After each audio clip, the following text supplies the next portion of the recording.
చాలా రోజుల తర్వాత ట్విట్టరు, ఇన్స్టా, వాట్సప్, ఫేస్బుక్ ఇవన్నీ చాలా అందంగా ఆకర్షణీయంగా కనబడుతున్నాయి.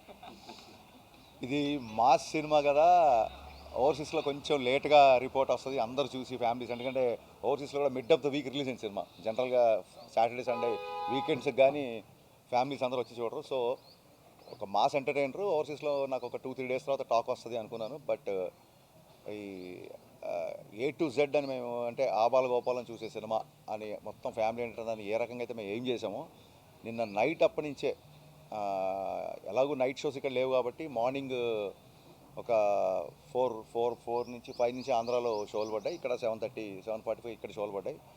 సో ఓకే, ప్రిన్స్ అన్నీ వెళ్ళిపోయి ప్రశాంతంగా ఒక 3-4 గంటలు పడుకొని ఎర్లీ మార్నింగ్ లేద్దాం అనుకున్నాను. బట్ ఓవర్సీస్ యొక్క ఉధృతం నైట్ ట్విట్టర్ నుంచి స్టార్ట్ అయింది. అందుకే అంటున్నా, ట్విట్టర్, వాట్సాప్, ఫేస్బుక్ చాలా అందంగా ఆకర్షణీయంగా కనబడుతున్నాయని. నిన్న ఈవినింగ్ నుంచే అదే నైట్ నుంచి స్టార్ట్ అయిపోయింది అక్కడ. ఎందుకంటే అక్కడ యూఎస్లో ఈవినింగ్ షో స్టార్ట్ అయ్యి బిగినింగ్ నుంచి నేను ఏం చెప్తున్నానో అదే రిజల్ట్ రావడం అనేది చాలా చాలా చాలా చాలా సంతోషంగా ఉంది. చాలామంది చెప్తున్నారు, ఇంత పెద్ద కంటెంట్ పెట్టుకొని మీరు దాచారేంటి, చెప్పలేదేంటి, చెప్తే ఇంకా బాగా బజ్ క్రియేట్ అయ్యేది కదా, ఇంత ఇంత ఇంత సాలిడ్ కంటెంట్ ఉందని మాకు తెలియదు సెకండ్ హాఫ్లో అని చెప్పి అన్నారు. నేను నా సాలిడ్ కంటెంట్ రెడీ చేయడానికి టైం పట్టింది. అది రెడీ చేయకముందు ఆ కంటెంట్ ఉందని ఎలా చెప్తాము? సో మాకున్న పరిస్థితులలో సినిమా 19వ తారీఖు కల్లా రిలీజ్ అయిపోవాలి, థియేటర్లో ఉండాలంటే మనం చెప్పినట్టు ఒక 3 రోజుల ముందు ఓవర్సీస్ ప్రింట్లు పంపాలంటే మాకు 16వ తారీఖే డెడ్ లైన్. 16వ తారీఖు కల్లా రెడీ చేయాలి. ఈ రెడీ చేయడానికి తమన్ అండ్ టీం, అలాగే మా ప్రొడక్షన్ టీం, మా చందు గారు, మా డైరెక్షన్ డిపార్ట్మెంటు, మా ప్రొడక్షన్ రాంబాబు గారు, శ్రావణ్, సతీష్, సత్య, అందరి పేర్లు చెప్పాలి, బాబు, వీళ్ళందరూ అన్నపూర్ణ స్టూడియోలో వంతుల వారీగా అంటే ఒక ముగ్గురు నైట్ అంతా ఉంటే ఇంకో ఇద్దరు 2 అవర్స్ పడుకొని వచ్చి మళ్ళీ 2 అవర్స్ చూడండి, మన సరిహద్దుల్లో కాపలా కాసే సైనికుల్లాగా పనిచేశారు నిజంగా. వాళ్ళందరికీ అఖిల్, రవి, అభి, గురు, అందరి డిపార్ట్మెంట్లో ఉన్న హర్షి, లోకేష్, వీళ్ళందరికీ నేను చేతులెత్తి బాబీ గుండెకాయని చెప్పాను కదా, బాబీ అయితే అసలు 1 అవర్ కూడా పడుకోలేదు. సో 16th ప్రింట్స్ రెడీ చేసి పంపించడమే ఈ సినిమా యొక్క పెద్ద సక్సెస్ అండి. ఆ రకంగా ప్రీపోన్ చేసినా సరే పంపించగలిగాం. That is the biggest success first. అందుకే ఓవర్సీస్లో మేము అనుకున్న అన్ని చోట్ల షోలు పడ్డాయి. అది చాలా పెద్ద సక్సెస్. అక్కడి నుంచి మొదలు పెడితే నేను డే 1 నుంచి చెప్తున్నా, నేను తీసేది కమర్షియల్ ఎంటర్టైనర్. పవన్ కళ్యాణ్ గారిని ఒక ఫ్రీ ఫ్లోన్ స్టార్ట్ చేసే ట్విట్టర్లో కొత్త పదం. పవన్ కళ్యాణ్ గారి స్వాగ్, పవన్ కళ్యాణ్ గారి హిస్ట్రియానిక్స్, పవన్ కళ్యాణ్ గారి ఒరిజినల్ డిఎన్ఏ, ఆయనకు ఉండే ఒక ఫ్రీ కరిజ్మాటిక్ బాడీ లాంగ్వేజ్ ఏదైతే ఉంటుందో ఇది చాలా సంవత్సరాల నుంచి మిస్ అవుతుంది. నేను ఇదే చూపించబోతున్నా. నేను కమర్షియల్ ఎంటర్టైనర్ తీస్తున్నా అని చెప్పే కమర్షియల్ ఎంటర్టైనర్ తీసా. నేను ఏ రోజు ఒక కళాత్మకమో లేకుంటే ఇంకో కళాఖండమో తీస్తున్నా అని చెప్పలేదు. సో దయచేసి ఎక్కడన్నా కొంతమంది అందరి అభిప్రాయాలు తీసుకోవాలి కాబట్టి కొంతమంది ఫస్ట్ హాఫ్లో ఒక సీన్ కొంచెం స్లో ఉందన్న ఇంకోటన్నా, నేను బిగినించి అదే చెప్తున్నా. ఒక హై రావాలంటే ఒక లో ఉంటుంది. ఒక చీకటి వచ్చినప్పుడే వెలుగుకి అందం, ఒక పగలు చూసినప్పుడే రాత్రికి అందం, లేదా రాత్రి తర్వాతే ఉదయానికి విలువ. డెఫినెట్గా ప్రీ ఇంటర్వెల్ వరకు సినిమా అలా చిన్న ఒక చైల్డ్ ఎపిసోడ్లో హీరో క్యారెక్టరేషన్ ఏంటి, హీరో ఇంట్రడక్షన్ ఏంటి చూపించాం. చైల్డ్ ఎపిసోడ్కే అబ్బాయి యాస్టీస్ పవన్ కళ్యాణ్ గారిలాగా ఇమిటేట్ చేశాడు. చైల్డ్ ఎపిసోడ్ అన్న యాస్టీస్ హీరోని చూసినట్టు ఉందని చెప్పి మెసేజ్ స్టార్ట్ చేశారు అందరూ. అక్కడి నుంచి హీరో ఇంట్రడక్షన్ బద్దలైపోయిందని మీరే అంటున్నారు. అక్కడి నుంచి మొదలు పెడితే ఒక ప్రీ ఇంటర్వెల్కి సినిమా లేస్తుంది కాబట్టి అక్కడి నుంచి సరదాగా వెళుతూ ఆ సరదాలో కూడా బ్రేకప్ అయినంత మాత్రాన జీవితం అయిపోదు. ఈ బ్రేకప్ గురించి 10 మంది ఏం మాట్లాడుకుంటారన్న ఒక విషయం వదిలేసేయండి అన్న. ఒక మంచి యూత్కి కావాల్సిన కాన్సెప్ట్ చెప్తూ మంచి డైలాగులతో వెళ్తూ ఒక్కసారి ప్రీ ఇంటర్వెల్ నుంచి అందుకుందంటే వి ఆల్ నో ఇంకా అక్కడి నుంచి సినిమా ఆగదని. క్లైమాక్స్ వరకు అలాగే ఉంది. సో ఎప్పుడైతే పవన్ కళ్యాణ్ గారి హిస్టరీకి చూపిస్తున్నానో కొంతమంది వెంటేజ్ పవన్ కళ్యాణ్ కావాలంటారు, కొంతమంది అన్న ఇంకా ఎంతకాలం ఇలాగా ఇంకా కొంచెం కొత్తది అన్న అంటారు. పూర్తిగా సినిమాని సమగ్రమైన దృష్టితో చూసేవాళ్ళకి చెప్పాల్సిందంటే చాలా చాలా చాలా కొత్త పాయింట్. జనరల్గా తెలుగు సినిమాలో విలన్ అనగానే మాఫియా డాన్లో, బ్యాడ్ పొలిటీషియన్లో, ఫ్యాక్షనిస్ట్లో ఇవన్నీ మనం చూసేసాం. అలా తీసిన తప్పని కాదు. ఫస్ట్ టైం ఎవరు నాకు తెలిసి హిందీలో టచ్ చేశారు కొంతవరకు, బట్ ఫుల్ పేజ్గా చెప్పలేదు పాయింట్. ఫస్ట్ టైం సమకాలీన సమస్య డెమోగ్రఫిక్ చేంజ్ అనేది, అది అస్సాం అవ్వచ్చు, వెస్ట్ బెంగాల్ అవ్వచ్చు, ఉత్తరప్రదేశ్ అవ్వచ్చు, చాలా చోట్ల ఒక డెమోగ్రఫిక్ చేంజ్ జరుగుతోంది.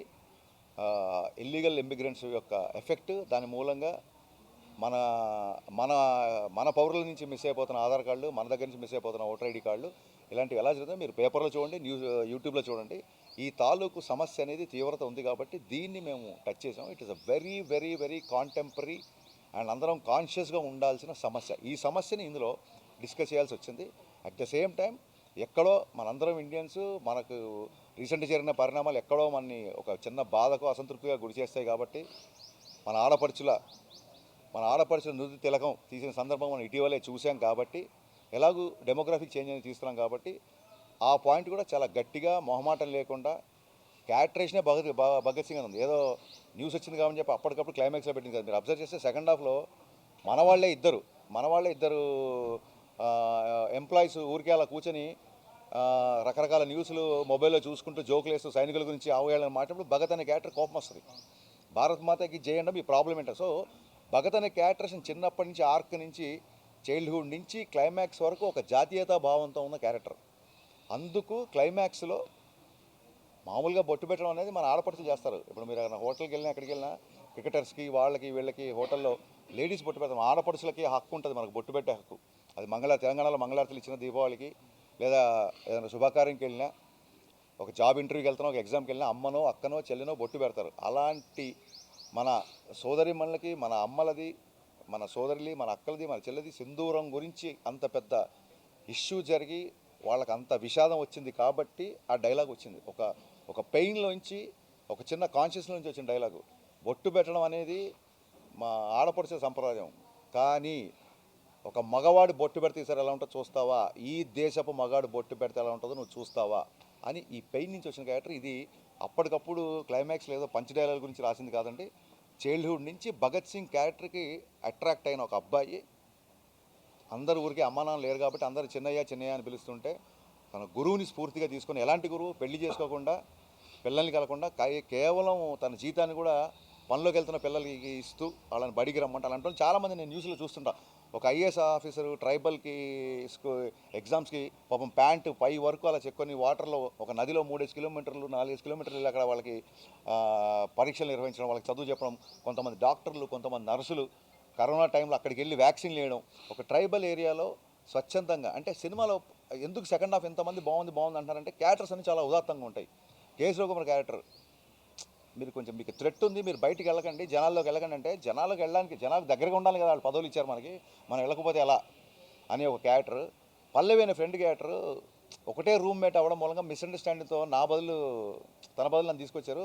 ఇప్పుడు నేను కనుక తను కాదని చెప్తే ఇదే పొజిషన్ తను ఉంటుంది కదని చెప్పి తను త్యాగం చేసి ఆ పెయిన్ తీసుకున్న క్యారెక్టర్, ఆ క్యారెక్టర్ చాలా ఉదాత్తంగా ఉంటుంది. సో ఇలాగా అన్ని క్యారెక్టర్లు పండడం మూలంగా ఈవెన్ పార్థిబన్ కూడా బ్యాడ్ క్యారెక్టర్ అయినప్పటికీ, ఒక నెగిటివ్ పాత్ర పోషించినప్పటికీ అమేజింగ్ స్క్రీన్ ప్రజెన్స్. యాక్చువల్గా ఎందుకు హీరో బతకాలి, నేను ఎందుకు నీ మనకి ఇంత బాగుంది అని వాళ్ళ కొడుకు చెప్తాడు. మా నాన్న అనవసరంగా ఈగోకి వెళ్ళాడు, ఆ రోజున లేపేస్తావు పని అయిపోయిందని. సో ఒక అధికారం లేకపోతే ఒక అహంభావం ఉన్నప్పుడు కొంత మనుషులు ఒక మొండి పట్టుకు ఒక ఈగోకి వెళ్తారు చూసారా, అలాంటి ఒక నెగిటివ్ క్యారెక్టర్. సో ప్రతి క్యారెక్టర్ చాలా అద్భుతంగా పండడం మూలంగా మీరు అందరూ సెకండ్ హాఫ్ బాగుంది అన్నారు. సెకండ్ హాఫ్ బాగుంది అంటే ఫస్ట్ హాఫ్ బాగాలేదు కాదు, ఫస్ట్ హాఫ్ కంటే సెకండ్ హాఫ్ బాగుంది. ఎప్పుడైతే సెకండ్ హాఫ్ ఎక్స్ట్రానర్గా ఉందో, బాగున్న ఫస్ట్ హాఫ్ కంటే సెకండ్ హాఫ్ ఉంది. మా ఫ్యాన్స్ కూడా ఇలా ఆరోలు పెట్టేసి సెకండ్ హాఫ్ ఎక్కడో ఉంది, ఫస్ట్ హాఫ్ కంటే ఇలా 10 ఆరోలు పెడతారు. ఫస్ట్ హాఫ్లో అందరి డ్యాన్స్ ఇమిటేషన్ అంటే తను డ్యాన్స్ చేయలేడని చెప్పి మిగతా వాళ్ళు చేసిన సూపర్. మీరు ఆ సీక్వెన్స్ అబ్జర్వ్ చేస్తే డ్యాన్స్ పరంగా ఎక్స్ట్రానర్గా ఉన్నాయో పెట్టాం. ఎందుకంటే కళ్యాణ్ గారు డ్యాన్స్ అనగానే తను నడుచుకుంటూ వెళ్తాడు, తన మీద తను సెటైర్ వేసుకోవడానికైనా ఆయన చాలా తను పెద్ద సీరియస్గా తీసుకోడు, తను పెద్ద స్టార్ అనుకోడు. మనం అనుకుంటే ఆయన పవర్ స్టార్ ఆయన అంత పెద్ద సీరియస్గా తీసుకోడు కాబట్టి దానికి ఒప్పుకున్నాడు. అందుకు ఒప్పుకున్నందుకు ఆయనకి మనస్ఫూర్తిగా మరొకసారి హ్యాట్స్ ఆఫ్. డ్యాన్స్ నెంబర్లు ఉంటాయి. డ్యాన్స్ నెంబర్ అంటే ఇప్పుడు నాటు సాంగ్లో చరణ్ బాబు తారక్ గారు ఇరగదీశారు. అంత పెద్ద డ్యాన్స్ నెంబర్ నడుచుకుంటూ వెళ్తుంటాడు, అది ఫన్. కుర్చీ మడతపెట్టి సాంగ్లో మహేష్ బాబు గారు స్త్రీలా కుమ్మేశారు, బట్ ఈయన డ్యాన్స్ చేయండి నడుచుకుంటూ వెళ్తుంటాడు. సో ఈయన డ్యాన్స్ అంటే కాస్త ఇబ్బంది పడతారన్న ఐటమ్ మీద చేసిన ఇదే తప్ప, ఇప్పుడు అలాంటి వాన వెళ్ళి చిరంజీవి గారు కూర్చొని జస్ట్ లెగ్స్తోనే ఒక మూమెంట్ వేస్తారు, ఈయన అలా కూర్చోబెట్టుకుని కనీసం లెగ్స్ కూడా ఓపెన్ అయినా. సో ఆయన మీద సరదాగా, ఎందుకంటే నెక్స్ట్ ఎలాగో డ్యాన్స్ చేశారు కాబట్టి చేయండి. ఆ ఫస్ట్ హాఫ్లో ఆ ఐటమ్ కానీ అందరికీ ఈవినింగ్ గద్దర్ అవార్డ్స్ ఉన్నాయి అని విన్నాను. అయినా సరే మీరు ఆ టైం అడ్జస్ట్ చేసుకొని ఫస్ట్ మా ఈ విజయోత్సవాన్ని మీతో పంచుకునే అవకాశం ఇచ్చినందుకు కోటి కృతజ్ఞతలు. చాలా రోజుల తర్వాత ట్విట్టరు, ఇన్స్టా, వాట్సప్, ఫేస్బుక్ ఇవన్నీ చాలా అందంగా ఆకర్షణీయంగా కనబడుతున్నాయి. ఇది మాస్ సినిమా కదా, ఓవర్సీస్లో కొంచెం లేట్గా రిపోర్ట్ వస్తుంది, అందరూ చూసి ఫ్యామిలీస్. ఎందుకంటే ఓవర్సీస్లో కూడా mid of the week release అయిన సినిమా. జనరల్గా సాటర్డే సండే వీకెండ్స్కి కానీ ఫ్యామిలీస్ అందరూ వచ్చి చూడరు. సో ఒక మాస్ ఎంటర్టైనర్. ఓవర్సీస్లో నాకు ఒక 2-3 డేస్ తర్వాత టాక్ వస్తుంది అనుకున్నాను. బట్ ఈ ఏ టు జెడ్ అని మేము అంటే ఆబాల గోపాలం చూసే సినిమా అని మొత్తం ఫ్యామిలీ ఎంటర్టైనర్ అని ఏ రకంగా అయితే మేము ఏం చేసామో, నిన్న నైట్ అప్పటి నుంచే ఎలాగో నైట్ షోస్ ఇక్కడ లేవు కాబట్టి మార్నింగ్ ఒక 4 నుంచి 5 నుంచి ఆంధ్రాలో షోలు పడ్డాయి. ఇక్కడ 7:30 7:45 ఇక్కడ షోలు పడ్డాయి. సో ఓకే, ప్రిన్స్ అన్నీ వెళ్ళిపోయి ప్రశాంతంగా ఒక 3-4 గంటలు పడుకొని ఎర్లీ మార్నింగ్ లేద్దాం అనుకున్నాను. బట్ ఓవర్సీస్ యొక్క ఉధృతం నైట్ ట్విట్టర్ నుంచి స్టార్ట్ అయింది. అందుకే అంటున్నా, ట్విట్టర్, వాట్సాప్, ఫేస్బుక్ చాలా అందంగా ఆకర్షణీయంగా కనబడుతున్నాయని. నిన్న ఈవినింగ్ నుంచే అదే నైట్ నుంచి స్టార్ట్ అయిపోయింది అక్కడ. ఎందుకంటే అక్కడ యూఎస్లో ఈవినింగ్ షో స్టార్ట్ అయ్యి బిగినింగ్ నుంచి నేను ఏం చెప్తున్నానో అదే రిజల్ట్ రావడం అనేది చాలా చాలా చాలా చాలా సంతోషంగా ఉంది. చాలామంది చెప్తున్నారు, ఇంత పెద్ద కంటెంట్ పెట్టుకొని మీరు దాచారేంటి, చెప్పలేదేంటి, చెప్తే ఇంకా బాగా బజ్ క్రియేట్ అయ్యేది కదా, ఇంత ఇంత ఇంత సాలిడ్ కంటెంట్ ఉందని మాకు తెలియదు సెకండ్ హాఫ్లో అని చెప్పి అన్నారు. నేను నా సాలిడ్ కంటెంట్ రెడీ చేయడానికి టైం పట్టింది. అది రెడీ చేయకముందు ఆ కంటెంట్ ఉందని ఎలా చెప్తాము? సో మాకున్న పరిస్థితులలో సినిమా 19వ తారీఖు కల్లా రిలీజ్ అయిపోవాలి, థియేటర్లో ఉండాలంటే మనం చెప్పినట్టు ఒక 3 రోజుల ముందు ఓవర్సీస్ ప్రింట్లు పంపాలంటే మాకు 16వ తారీఖే డెడ్ లైన్. 16వ తారీఖు కల్లా రెడీ చేయాలి. ఈ రెడీ చేయడానికి తమన్ అండ్ టీం, అలాగే మా ప్రొడక్షన్ టీం, మా చందు గారు, మా డైరెక్షన్ డిపార్ట్మెంటు, మా ప్రొడక్షన్ రాంబాబు గారు, శ్రావణ్, సతీష్, సత్య, అందరి పేర్లు చెప్పాలి, బాబు, వీళ్ళందరూ అన్నపూర్ణ స్టూడియోలో వంతుల వారీగా అంటే ఒక 3 నైట్ అంతా ఉంటే ఇంకో 2 2 అవర్స్ పడుకొని వచ్చి మళ్ళీ 2 అవర్స్ చూడండి, మన సరిహద్దుల్లో కాపలా కాసే సైనికుల్లాగా పనిచేశారు నిజంగా. వాళ్ళందరికీ అఖిల్, రవి, అభి, గురు, అందరి డిపార్ట్మెంట్లో ఉన్న హర్షి, లోకేష్, వీళ్ళందరికీ నేను చేతులెత్తి బాబీ గుండెకాయ అని చెప్పాను కదా, బాబీ అయితే అసలు 1 అవర్ కూడా పడుకోలేదు. సో 16th ప్రింట్స్ రెడీ చేసి పంపించడమే ఈ సినిమా యొక్క పెద్ద సక్సెస్ అండి. ఆ రకంగా ప్రీపోన్ చేసినా సరే పంపించగలిగాం. That is the biggest success first. అందుకే ఓవర్సీస్లో మేము అనుకున్న అన్ని చోట్ల షోలు పడ్డాయి. అది చాలా పెద్ద సక్సెస్. అక్కడి నుంచి మొదలు పెడితే నేను డే 1 నుంచి చెప్తున్నా, నేను తీసేది కమర్షియల్ ఎంటర్టైనర్. పవన్ కళ్యాణ్ గారిని ఒక ఫ్రీ ఫ్లోన్ స్టార్ట్ చేశారు ట్విట్టర్లో, కొత్త పదం. పవన్ కళ్యాణ్ గారి స్వాగ్, పవన్ కళ్యాణ్ గారి హిస్ట్రియానిక్స్, పవన్ కళ్యాణ్ గారి ఒరిజినల్ డిఎన్ఏ, ఆయనకు ఉండే ఒక ఫ్రీ కరిజ్మాటిక్ బాడీ లాంగ్వేజ్ ఏదైతే ఉంటుందో ఇది చాలా సంవత్సరాల నుంచి మిస్ అవుతుంది. నేను ఇదే చూపించబోతున్నా. నేను కమర్షియల్ ఎంటర్టైనర్ తీస్తున్నా అని చెప్పే కమర్షియల్ ఎంటర్టైనర్ తీసా. నేను ఏ రోజు ఒక కళాత్మకమో లేకుంటే ఇంకో కళాఖండమో తీస్తున్నా అని చెప్పలేదు. సో దయచేసి ఎక్కడన్నా కొంతమంది అందరి అభిప్రాయాలు తీసుకోవాలి కాబట్టి కొంతమంది ఫస్ట్ హాఫ్లో ఒక సీన్ కొంచెం స్లో ఉందన్న ఇంకోటన్నా, నేను బిగినింగ్ అదే చెప్తున్నా. ఒక హై రావాలంటే ఒక లో ఉంటుంది. ఒక చీకటి వచ్చినప్పుడే వెలుక్కి అందం, ఒక పగలు చూసినప్పుడే రాత్రికి అందం, లేదా రాత్రి ఉన్న తర్వాతే ఉదయానికి విలువ. డెఫినెట్గా ప్రీ ఇంటర్వెల్ వరకు సినిమా అలా చిన్న ఒక చైల్డ్ ఎపిసోడ్లో హీరో క్యారెక్టరేషన్ ఏంటి, హీరో ఇంట్రడక్షన్ ఏంటి చూపించాం. చైల్డ్ ఎపిసోడ్కే అబ్బాయి యాస్టీస్ పవన్ కళ్యాణ్ గారిలాగా ఇమిటేట్ చేశాడు. చైల్డ్ ఎపిసోడ్ అన్న యాస్టీస్ హీరోని చూసినట్టు ఉందని చెప్పి మెసేజ్ స్టార్ట్ చేశారు అందరూ. అక్కడి నుంచి హీరో ఇంట్రడక్షన్ బద్దలైపోయిందని మీరే అంటున్నారు. అక్కడి నుంచి మొదలు పెడితే ఒక ప్రీ ఇంటర్వెల్కి సినిమా లేస్తుంది కాబట్టి అక్కడి నుంచి సరదాగా వెళుతూ, ఆ సరదాలో కూడా బ్రేకప్ అయినంత మాత్రాన జీవితం అయిపోదు. ఈ బ్రేకప్ గురించి 10 మంది ఏం మాట్లాడుకుంటారన్న ఒక విషయం వదిలేసేయండి అన్న. ఒక మంచి యూత్కి కావాల్సిన కాన్సెప్ట్ చెప్తూ మంచి డైలాగులతో వెళ్తూ ఒక్కసారి ప్రీ ఇంటర్వెల్ నుంచి అందుకుందంటే వి ఆల్ నో ఇంకా అక్కడి నుంచి సినిమా ఆగదని. క్లైమాక్స్ వరకు అలాగే ఉంది. సో ఎప్పుడైతే పవన్ కళ్యాణ్ గారి హిస్టరీకి చూపిస్తున్నానో కొంతమంది వెంటేజ్ పవన్ కళ్యాణ్ కావాలంటారు, కొంతమంది అన్న ఇంకా ఎంతకాలం ఇలాగా ఇంకా కొంచెం కొత్తది అన్న అంటారు. పూర్తిగా సినిమాని సమగ్రమైన దృష్టితో చూసే వాళ్ళకి చెప్పాల్సిందంటే చాలా చాలా చాలా కొత్త పాయింట్. జనరల్గా తెలుగు సినిమాలో విలన్ అనగానే మాఫియా డాన్లో, బ్యాడ్ పొలిటీషియన్లో, ఫ్యాక్షనిస్ట్లో ఇవన్నీ మనం చూసేసాం. అలా తీసిన తప్పని కాదు. ఫస్ట్ టైం ఎవరు నాకు తెలిసి హిందీలో టచ్ చేశారు కొంతవరకు, బట్ ఫుల్ పేజ్గా చెప్పలేదు పాయింట్.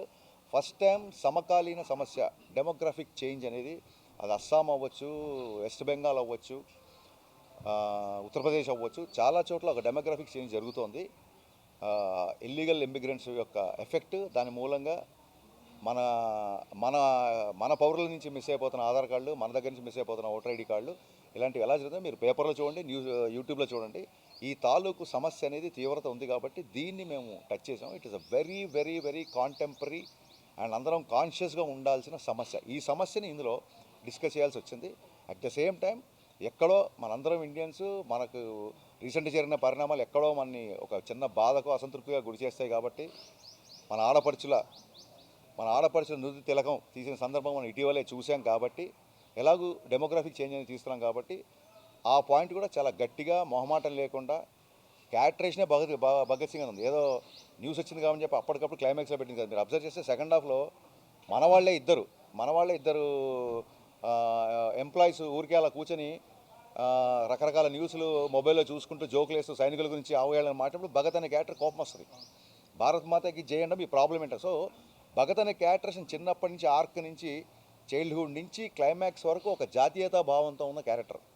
అందుకు క్లైమాక్స్లో మామూలుగా బొట్టు పెట్టడం అనేది మన ఆడపడుచులు చేస్తారు. ఇప్పుడు మీరు హోటల్కి వెళ్ళినా ఎక్కడికి వెళ్ళినా క్రికెటర్స్కి వాళ్ళకి వీళ్ళకి హోటల్లో లేడీస్ బొట్టు పెడతాం. ఆడపడుచులకి హక్కు ఉంటుంది మనకు బొట్టు పెట్టే హక్కు. అది తెలంగాణలో మంగళారతులు ఇచ్చిన దీపావళికి లేదా ఏదైనా శుభకార్యంకి వెళ్ళినా, ఒక జాబ్ ఇంటర్వ్యూకి వెళ్తున్నా, ఒక ఎగ్జామ్కి వెళ్ళినా అమ్మనో అక్కనో చెల్లినో బొట్టు పెడతారు. అలాంటి మన సోదరిమణులకి, మన అమ్మలది, మన సోదరులి, మన అక్కలది, మన చెల్లిది సింధూరం గురించి అంత పెద్ద ఇష్యూ జరిగి వాళ్ళకి అంత విషాదం వచ్చింది కాబట్టి ఆ డైలాగ్ వచ్చింది. ఒక పెయిన్లోంచి, ఒక చిన్న కాన్షియస్ నుంచి వచ్చిన డైలాగు. బొట్టు పెట్టడం అనేది మా ఆడపడుచే సంప్రదాయం. కానీ ఒక మగవాడు బొట్టు పెడితే ఈసారి ఎలా ఉంటుందో చూస్తావా, ఈ దేశపు మగాడు బొట్టు పెడితే ఎలా ఉంటుందో నువ్వు చూస్తావా అని ఈ పెయిన్ నుంచి వచ్చిన క్యారెక్టర్ ఇది. అప్పటికప్పుడు క్లైమాక్స్ లేదో పంచ్ డైలాగ్ గురించి రాసింది కాదండి. చైల్డ్హుడ్ నుంచి భగత్ సింగ్ క్యారెక్టర్కి అట్రాక్ట్ అయిన ఒక అబ్బాయి, అందరు ఊరికి అమ్మా నాన్న లేరు కాబట్టి అందరు చిన్నయ్య అని పిలుస్తుంటే తన గురువుని స్ఫూర్తిగా తీసుకొని, ఎలాంటి గురువు, పెళ్లి చేసుకోకుండా పిల్లల్ని కలకుండా కేవలం తన జీతాన్ని కూడా పనిలోకి వెళ్తున్న పిల్లలకి ఇస్తూ వాళ్ళని బడికి రమ్మంటే అలాంటి వాళ్ళు చాలామంది నేను న్యూస్లో చూస్తుంటా. ఒక ఐఏఎస్ ఆఫీసరు ట్రైబల్కి ఎగ్జామ్స్కి పాపం ప్యాంటు పై వరకు అలా చెక్కొని వాటర్లో ఒక నదిలో 3 కిలోమీటర్లు 4 కిలోమీటర్లు అక్కడ వాళ్ళకి పరీక్షలు నిర్వహించడం, వాళ్ళకి చదువు చెప్పడం, కొంతమంది డాక్టర్లు, కొంతమంది నర్సులు కరోనా టైంలో అక్కడికి వెళ్ళి వ్యాక్సిన్లు వేయడం, ఒక ట్రైబల్ ఏరియాలో స్వచ్ఛందంగా. అంటే సినిమాలో ఎందుకు సెకండ్ హాఫ్ ఎంతమంది బాగుంది అంటారంటే క్యారెక్టర్స్ అన్ని చాలా ఉదాత్తంగా ఉంటాయి. కేసు రఘుమార్ క్యారెక్టర్ మీకు థ్రెట్ ఉంది, మీరు బయటికి వెళ్ళకండి, జనాల్లోకి వెళ్ళకండి అంటే జనాలకు వెళ్ళడానికి జనాలకు దగ్గరగా ఉండాలి కదా, వాళ్ళు పదవులు ఇచ్చారు మనకి, మనం వెళ్ళకపోతే ఎలా అనే ఒక క్యారెక్టర్. పల్లవి అనే ఫ్రెండ్ క్యారెక్టర్ ఒకటే రూమ్మేట్ అవ్వడం మూలంగా మిస్అండర్స్టాండింగ్తో తన బదులు నన్ను తీసుకొచ్చారు. ఇప్పుడు నేను కనుక తను కాదని చెప్తే ఇదే పొజిషన్ తను ఉంటుంది కదని చెప్పి తను త్యాగం చేసి ఆ పెయిన్ తీసుకున్న క్యారెక్టర్, ఆ క్యారెక్టర్ చాలా ఉదాత్తంగా ఉంటుంది.